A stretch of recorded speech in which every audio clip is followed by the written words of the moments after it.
Brought to you by Grace. Make a good move today. You can open a Sagicor Bank savings account from anywhere. Go online and open yours today. The time by Sagicor Bank is 7 o'clock.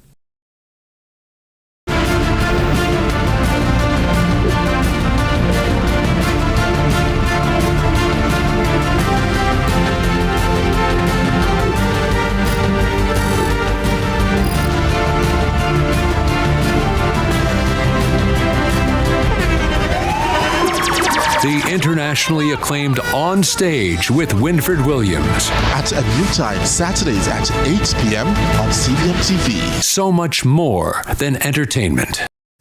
From politics to global events, from social issues to breaking news, Lead Story Prime dives deeper, cuts through the noise, and uncovers the stories that shape your world. Join us every Tuesday at 8 p.m. for Lead Story Prime with me, George Davis, for an hour of incisive analysis, expert interviews, and unparalleled coverage of the issues you care about.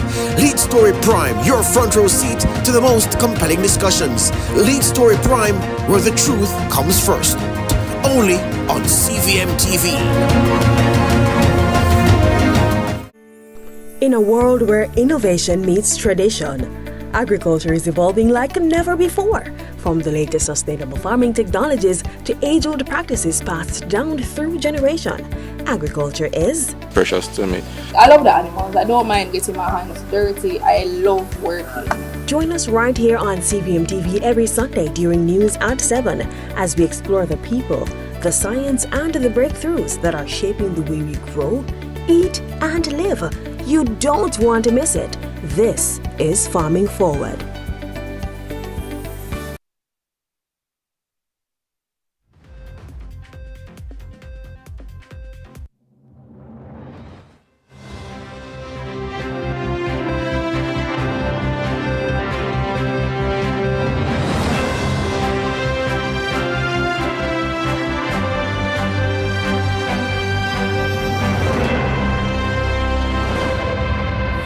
Tonight in CVM News at 7, Jamaica is taking steps to prepare for active hurricane season. USF 2025 expanding the scope of internet access. Children's advocate calls on Jamaicans to be strategic about who has access to the minors. And in sports, Cavalier wins the 2024-2025 Jamaica Premier League title.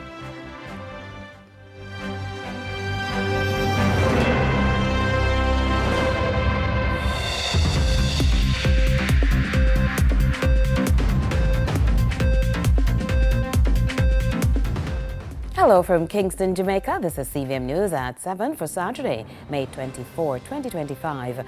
I am Caroline Brown. Thanks so much for joining us. Jamaicans across the island proved that community engagement was still active for Labor Day, even though some chose to work on personal tasks. We have a roundup of some of the activities that continued up to late last evening, starting in central Westmoreland. Labouring on a day designated for just that, selected sections of central Westmoreland being given attention. In a show of unity and purpose, many came together to complete tasks that improved and beautified a few communities, to include Petersfield and Williamsfield. Political operatives complying with directives to get down and dirty, not just for the constituents, but for the benefit of all who reside there. Currently, I'm in the Cornwall Mountain Division, where various projects are being done. There's a drain being cleaned at Paradise, there's bushing being done by Paradise and Wharf Road. There's a pedestrian crossing being done at Ferris and Witton, and a major project being done in the Macfield area, where the bus stop is being painted, and that's where we are right now. In Savlamar and North Savla, pedestrian crossings being painted also. One thing is evidently clear on Labor Day: the scope of work that has been left undone by elected officials. Finger-pointing influenced by political agenda or not, Mr. Vaz was insistent his colleagues are genuinely interested in the upkeep of the communities in the constituency. As we are here to do the work, because time come again for us to have representatives that people will see and people can relate to and that will do the work. So it's not about talking, it's about action when it comes on to the members of the People's National Party. So today, of course, naturally will be challenging because so much work is there to be done. But we are here to do what we can do today, and we will continue to do the work that we need to do. No clearly defined sidewalk in this area. Pedestrians forced to walk in the roadway by out-of-control shrubs and overbushed areas. Just trying to prepare here so the kids can walk safe on the roadside so the vehicle do not hit them when they come. So we're just preparing a corridor here so them walk. You can see we're currently painting the pedestrian in front of Bright Star Academic in the Wharf Road area because it's not a busy area, but the cars drive really fast through this area. So we have to ensure that the children have their pedestrian so that they can cross, or the regular pedestrian can cross, right? Because we have to protect our citizens, we have to protect our kids. Damon Phillips, CVM News. In Kingston Easton, the Member of Parliament, Philip Powell, with support from citizens, started a project along Windward Road in the vicinity of the Camperdown High School, and which, when completed, will be hard to miss. Meanwhile, over in Kingston Eastern, the spotlight is turned on Windward Road. Not a great deal of work into it on the day, but the specific corridor has over time been given much attention. Students of nearby schools and residents in the off-roads to experience a greater sense of dignity while using the main road. Authorities anticipating smiles on faces after eye-catching beautification activities. Well, today we planted 24 palm trees, and it's twofold. One is for beautification, and the other one is for shading to provide our environment with a little shading. If you notice along this stretch, there's only one bus stop for Camperdown High School. So in addition to the bus stop, we also plant some palm trees. When they're mature enough, they will also provide shading and some form of protection for our environment. For the Member of Parliament, Philip Powell, beautification and maintenance of the roadway augurs well for the long-term dream for that part of the constituency. Because this is going to mirror what we're doing on the other side of the road. We really want this to be a massive, elegant corridor. We call it the Eastern Kingston Promenade. So on this side, we'll be featuring palm trees, and on the other side, apart from the longest mural in Jamaica, we are also going to be establishing trees and benches, and we also intend to put solar lamps. The Norman Gardens councillor told our news crew that, in her view, civic pride is lost on many, but is hopeful that things will return to days of old when citizens would give of their time and effort willingly to enhance the beauty of their surroundings. The reality for many Jamaicans, where there isn't monetary compensation involved, there is no motivation or interest. There's a lot of person that are here working for free. We just provide refreshment and lunch. But, I'm satisfied with my support here in the Northern Gardens Division. What we have lost is what we used to have in school. It's called civic pride. We used to learn civics back in school, and we have lost that. So I'm asking persons to come out to ensure that we revitalize, revamp what we used to have that's called civic pride in our community. Damon Phillips, CVM News. Now, amid the onset of violent crimes against children, parents are being reminded to be deliberate about who has access to our minors. Children's advocate Dan Gordon Harrison also wants employers to do background checks before allowing adults to work in preschools and early childhood institutions. Children's advocate Diane Gordon Harrison implores parents and caregivers to be deliberate about creating a safe environment for children to thrive. She wants more spaces that enable children's safety and empower them to speak up about abuse. We have to be very, very wise about the persons whom we let into our spaces.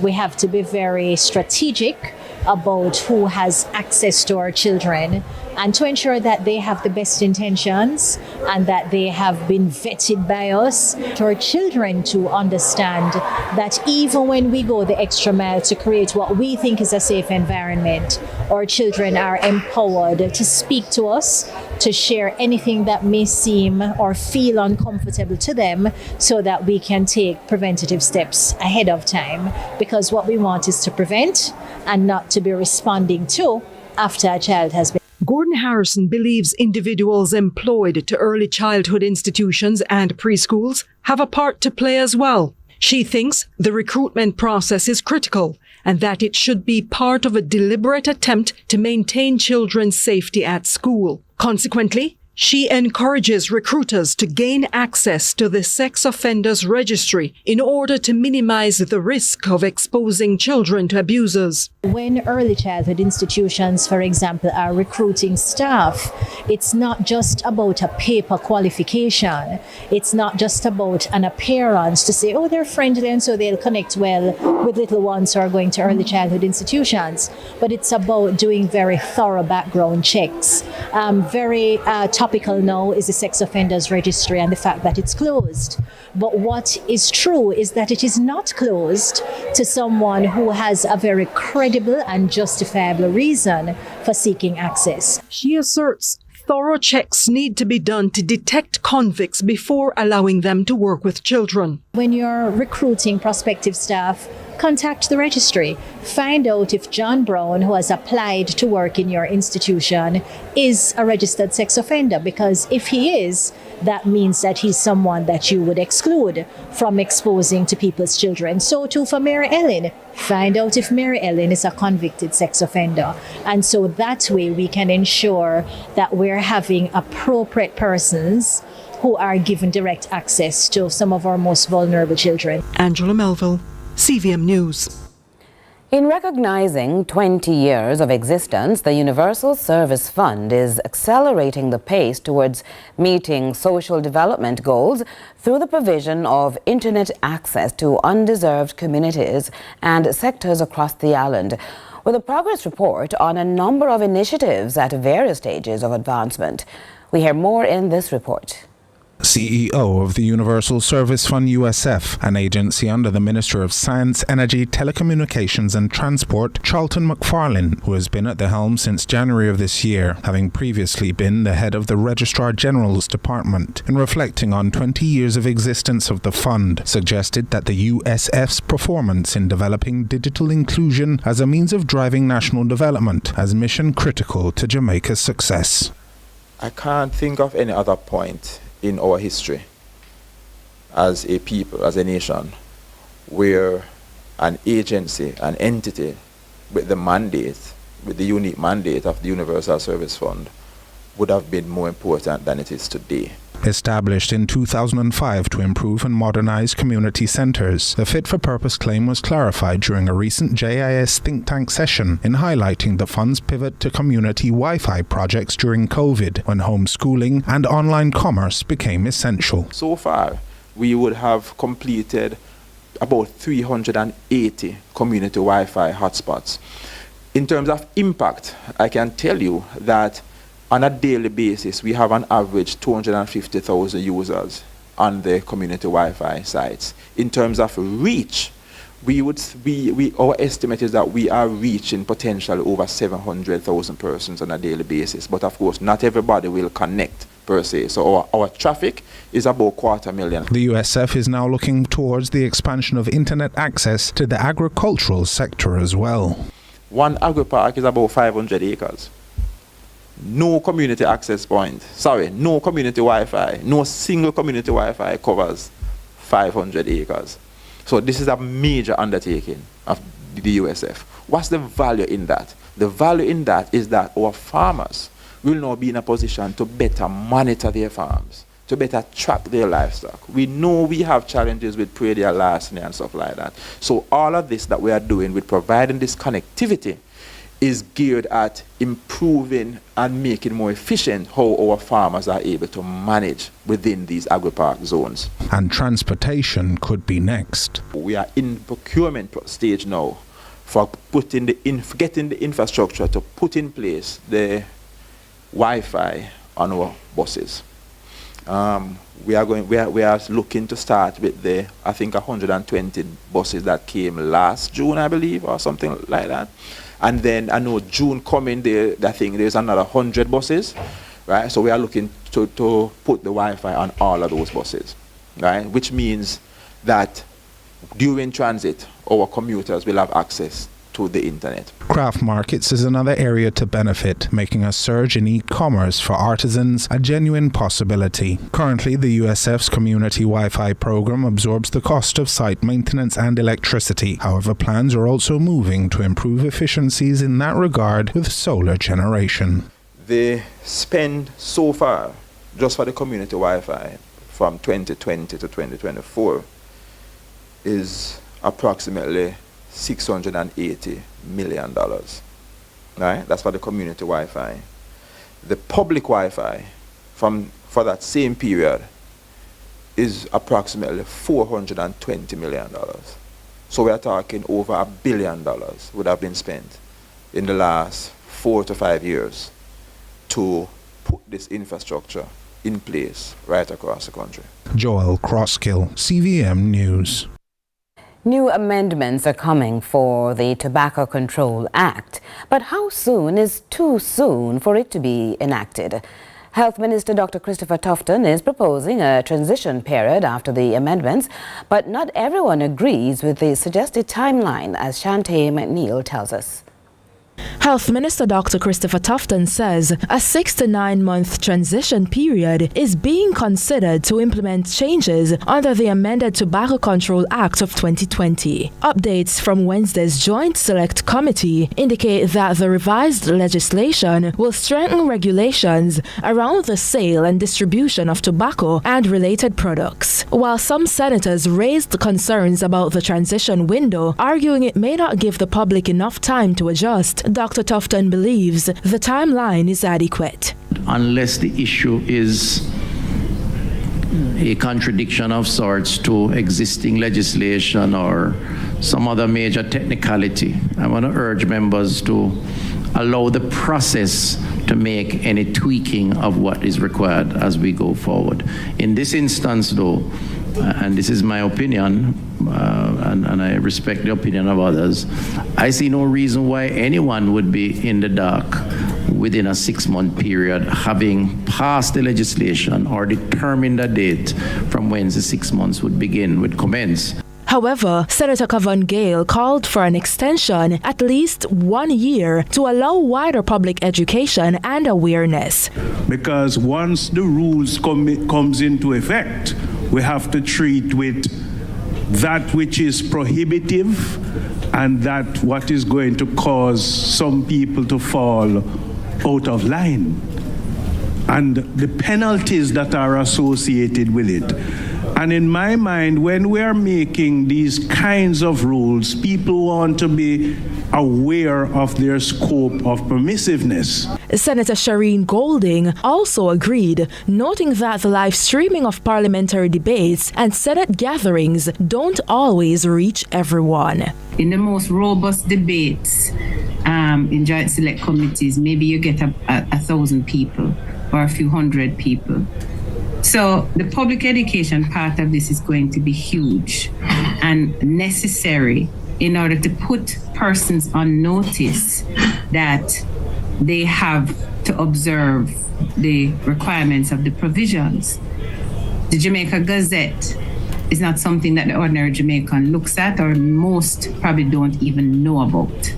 In response, Minister Tufton acknowledged the need for public adoption and signaled a willingness to revise the timeline if necessary. The truth is, culture will not change in 6 months or 12 months, to be totally frank.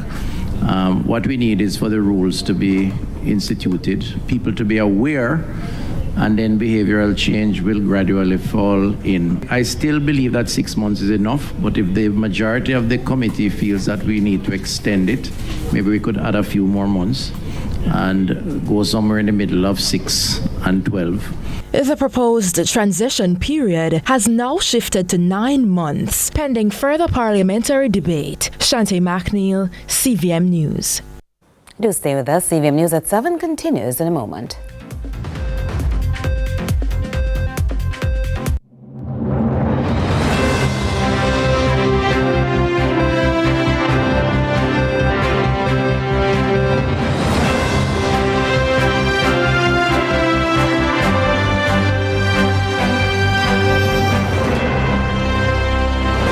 tip from CVM Television. Parents, guardians, teachers, and everyone in our communities, remember that it takes a village to raise a child.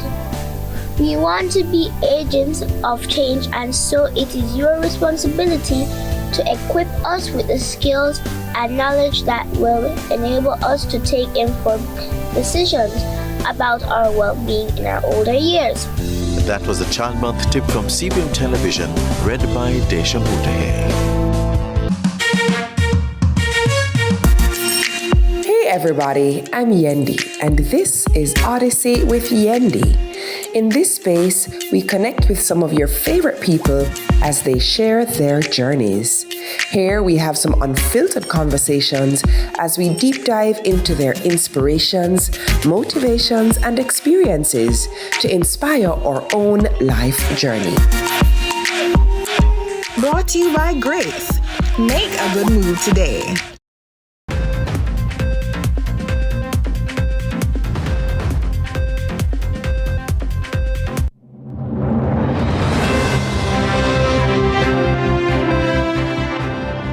We welcome you back with our regional and international news. We begin with news in the region. Haiti's deepening crisis took center stage at a high-level symposium hosted by the Organization of American States, where urgent calls for international action followed fresh threats from one of the country's most feared gang leaders, as we hear from HTS News Force. Haiti cannot face and resolve this crisis alone. We are the first to admit it. We need your help. Haiti's Defense Minister Jean-Michel Moïse described the ongoing security crisis as urgent and of grave concern to the entire region. We need your expertise. We need equipment. We need your commitment. We really need your help.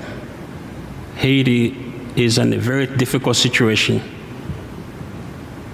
We need our partners in the international community, notably member states of the OAS.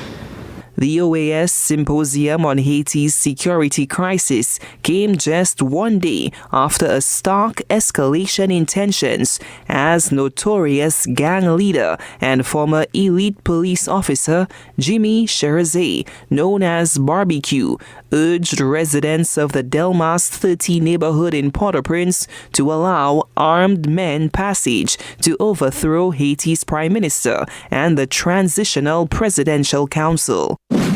During Thursday's post-cabinet media briefing, Minister of Defense Wayne Sturge informed members of the public that Trinidad and Tobago is set to receive 21 deportees from the United States for various reasons ranging from immigration violations to criminal offences. TTT News provides this update.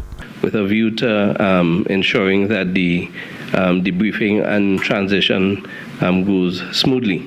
Minister Sturge highlighted that in the past, the U.S. authorities would provide what they term a care package, providing a comprehensive brief with respect to each person being deported.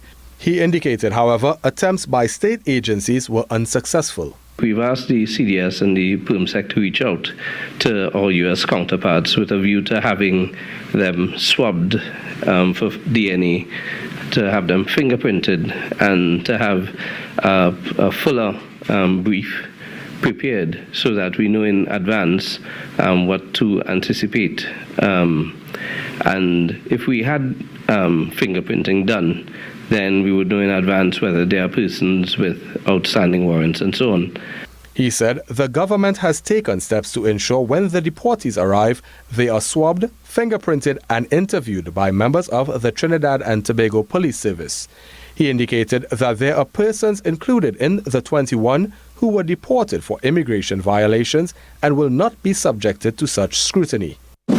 And in international news, in Venezuela, the police have arrested opposition leader Juan Pablo Guanipa. He's accused of leading a terrorist network, allegedly planning to sabotage the upcoming parliamentary elections. Guanipa also faces charges of money laundering and inciting hatred. More from Al Jazeera. Juan Pablo Guanipa is a former congressman and close ally of opposition leader Maria Corina Machado. On Friday, he was detained by security forces, accused of conspiring against the Venezuelan government. The announcement was made on national television by the Interior Minister Diosdado Cabello. We found notebooks, agendas, and you can find all sorts of things, groups, financing, and the places for the terrorist attack. Now for this Inspire Jamaica, see how a mother who has to interact with children daily ensures her firstborn is also allowed to be her best despite unusual features, some of which were detected even before birth but a little late. It's part one of the Dejanay Gordon story.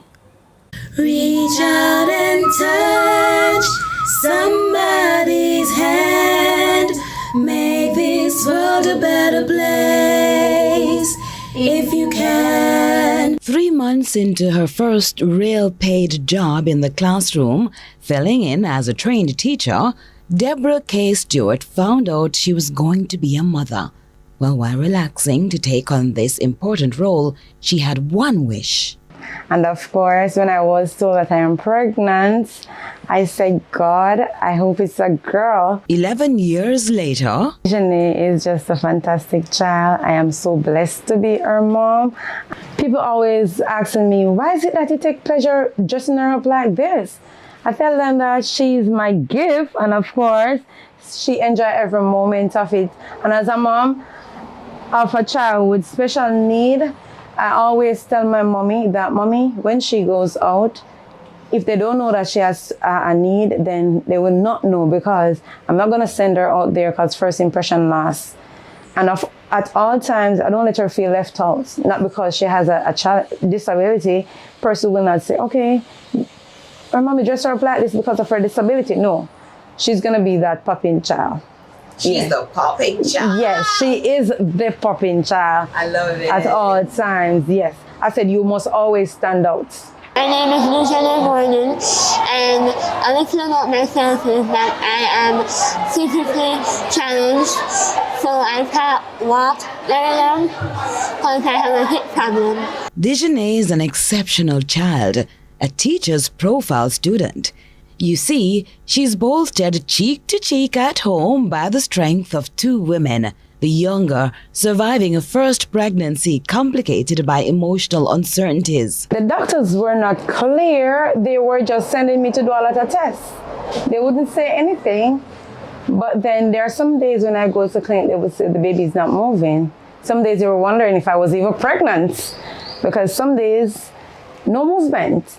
And of course, sometimes she will just keep moving. So like how for a month when I go to clinic, there's no movement. They have to be having me there for hours trying to figure out what is going on in my tummy.